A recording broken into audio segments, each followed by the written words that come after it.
There have been some important changes to the way you use your EpiPen. The injection hold time has been reduced from 10 seconds down to 3 seconds.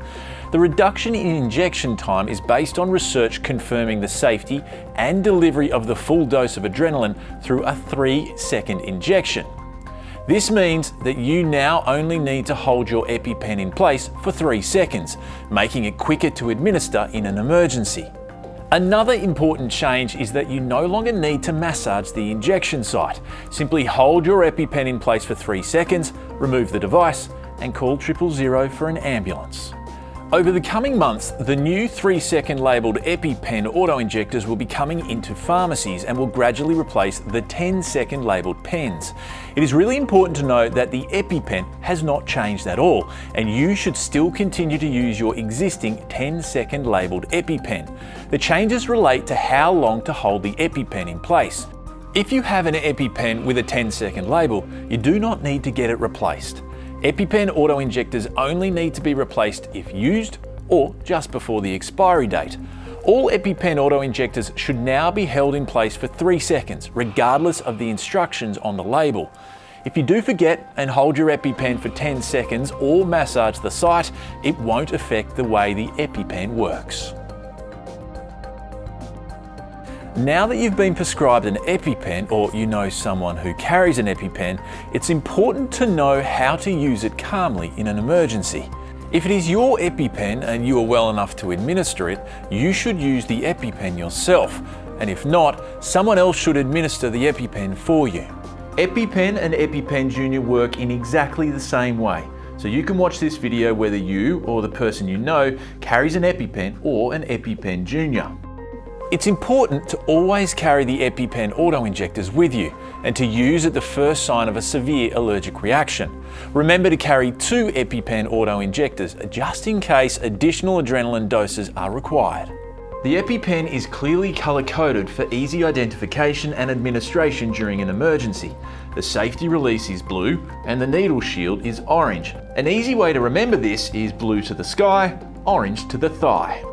Before using the EpiPen, you or the person having an anaphylactic reaction should lie on the ground. If breathing is difficult, you can sit on the ground, but you shouldn't stand or walk.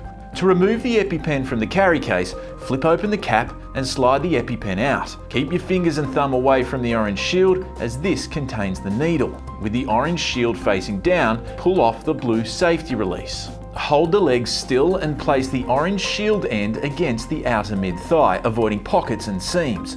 When using EpiPen on a child, ensure that the child is held still to avoid needle stick injury. Push down hard until a click is heard or felt, and hold the EpiPen in place for 3 seconds. The EpiPen can then be removed. You or someone with you should call 000 immediately after administering the EpiPen. You or the person who has had the anaphylactic reaction should stay lying down or seated on the ground. Make a note of the time the EpiPen was used. If there is no response after 5 minutes, use a second EpiPen if available. After administration, the viewing window turns black and the needle shield extends, so you will never see the needle. This indicates the EpiPen has been used. EpiPen auto-injectors contain a single pre-measured dose of adrenaline, so they can only be used once. After you have used your EpiPen, you will need to safely dispose of the used pen. It is best to hand it to the ambulance or hospital staff. Lastly, here are some ways you can be prepared in the event of a severe allergic reaction. Store the EpiPen or EpiPen Junior in the hard carry case to protect it from damage. The EpiPen has a viewing window, so you can make sure the solution is clear and colourless. You should check this regularly, and if it becomes dark, cloudy or has specks floating in it, replace your EpiPen as soon as possible. Check your EpiPen's expiry date and sign up for the free EpiPen expiry reminders at epiclub.com.au. Make sure you have an Askia action plan, which is complete and signed by your doctor. You can download action plans from the Askia website. Practice regularly with your EpiPen training device to ensure you are prepared to administer your EpiPen in an emergency.